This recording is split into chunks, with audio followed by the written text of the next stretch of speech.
Assalamualaikum friends, hope you all are fine. Welcome back to my YouTube channel and today I am going to tell you about case study of liver. So let's start. Lecture start करने से पहले जितने भी मेरे channel पे new हो kindly मेरे channel को लाइक शेयर और सब्सक्राइब करना मत भूलिएगा।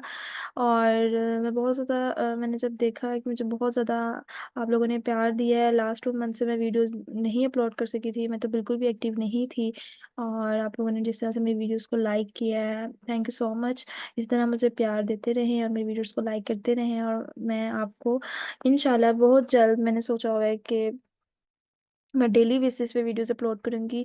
मैं लास्ट 2 मंथ से एक्टिव इसलिए नहीं थी, मैं स्पेशलाइजेशन कर रही हूँ, उसका एग्ज़ाम है मेरा और मैं उसी की प्रिपरेशन में बिज़ी हूँ, क्लिनिक को टाइम देना ये सब। दैट्स व्हाई मैं बिल्कुल एक्टिव नहीं थी। बट आफ्टर एग्ज़ाम मैंने सोचा और डेली बेसिस पे लेक्चर्स अपलोड करूँगी। और मुझे बहुत ज़्यादा कमेंट्स आते हैं मैम इस टॉपिक पे लेक्चर डालें, मतलब अपलोड कर दें। तो इंशाल्लाह मैंने हर एक के कमेंट्स रीड किए हैं और मैं हर टॉपिक पे लेक्चर्स अपलोड करूँगी। और मज़ीद जो भी आपका क्वेश्चन हो आप मुझे कमेंट बॉक्स में लिख के पूछ सकते हैं। मैं रिप्लाई बहुत ज़्यादा कोशिश करती हूँ कि मैं रिप्लाई टाइम टू टाइम आपको रिप्लाई दे सकूँ। सो आज का लेक्चर स्टार्ट करते हैं। केस स्टडी है, हिस्ट्री बहुत मैटर करती है डायग्नोस के लिए, ठीक है। ये लीवर पे बनाया, मतलब एक पेशेंट आई थी, तो मैंने सोचा ये आपसे डिस्कस करना चाहिए। 46 वीमन ओल्ड वीमेन थी, 46 ईयर ओल्ड। सानिया उसका नाम था, अशरफ, सानिया अशरफ। वो ओपीडी में प्रेजेंट की थी। 3 डेज़ की उसकी हिस्ट्री थी, fever, chills, diarrhoea, vomiting, मलेज, weight loss और पेन थी अपर राइट कॉर्नर रीजन में। 2 वीक्स पहले वो उसने मतलब वो विलेज गई थी, ठीक है। वहाँ पे उसे एब्डोमिनल पेन और डायरिया स्टार्ट हो गया। एंटी डायरियल ड्रग्स ली उसने 2 डेज़ के लिए, लेकिन जब वो सिटी वापस आई से कंटिन्यू था, दोबारा मतलब कंटिन्यू ही था एब्डोमिनल डिस्कम्फर्ट और pain upper right corner region में था। जब हमने इसका जनरल फिजिकल एग्जामिनेशन किया था तब भी उसे टेंडरनेस थी, ठीक है, राइट हाइपोकॉन्ड्रिक रीजन में, और उसे हाई ग्रेड फीवर था। अब फर्स्ट लाइन इन्वेस्टिगेशन हमने उसे कहा एब्डोमिनल अल्ट्रासाउंड करवाएं और विद लैब टेस्ट सजेस्ट किया था उस पेशेंट को। जब उस पेशेंट को हमने लैब टेस्ट करवाया, सीबीसी उसमें वाइट ब्लड सेल्स जो थे वो रेज थे, एएलपी रेज इंक्रीज था, ठीक है।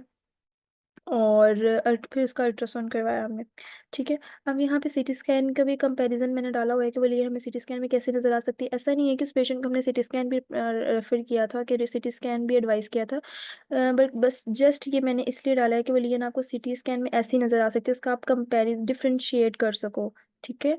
और मतलब कंपैरिजन कर सको कि अल्ट्रासाउंड में वोलियन कैसी है और मीन्स के सिटी में वो कैसी है। इस पेशेंट का लैब टेस्ट और अल्ट्रासाउंड से ही डायग्नोस कंफर्म हो गया था। अल्ट्रासाउंड जब किया तो उसमें हमें हाइपोइक्विलियंस नज़र आई थी, लो लेवल की इंटरनल, जिसमें देखें आप एक्ोज हैं, डेब्रिज नज़र आ रही हैं, ठीक है। स्किन रेगुलर वॉल है। टॉपलर जब डाला तो उसमें परफ्यूमेंस एब्सेंट थी। जब सिटी स्कैन के non contrast CT scan rounded lesion थी, सेंट्रल एब्सेस थी, सेप्टेशन शो हो रही हैं। कंट्रास्ट इसमें हम रियली सजेस्ट करते हैं give double ring sign and wall enhancement. तो इस पेशेंट में जब हमने ये अल्ट्रासाउंड किया हमें ये लेन मिले तो इससे डायग्नोज है कि इस पेशेंट को अमीबिक लीवर एब्सेस है, और इसके लैब टेस्ट से भी। देन उसकी मैनेजमेंट के लिए हमने उसे मेडिकल मैनेजमेंट जो बताई थी वो मेट्रोराइडाजोल, फ्लैजिल, नीडल एस्पिरेशन भी है सेकंड मैनेजमेंट, और थर्ड मैनेजमेंट है surgical management, open surgical drainage. So इस स्टडी केस स्टडी से रिलेटेड आपको कोई भी क्वेश्चन है तो मुझे कमेंट बॉक्स में लिख के पूछ सकते हैं। आई होप आपको मेरा ये लेक्चर पसंद आया होगा। So thank you so much. अल्लाह हाफिज़।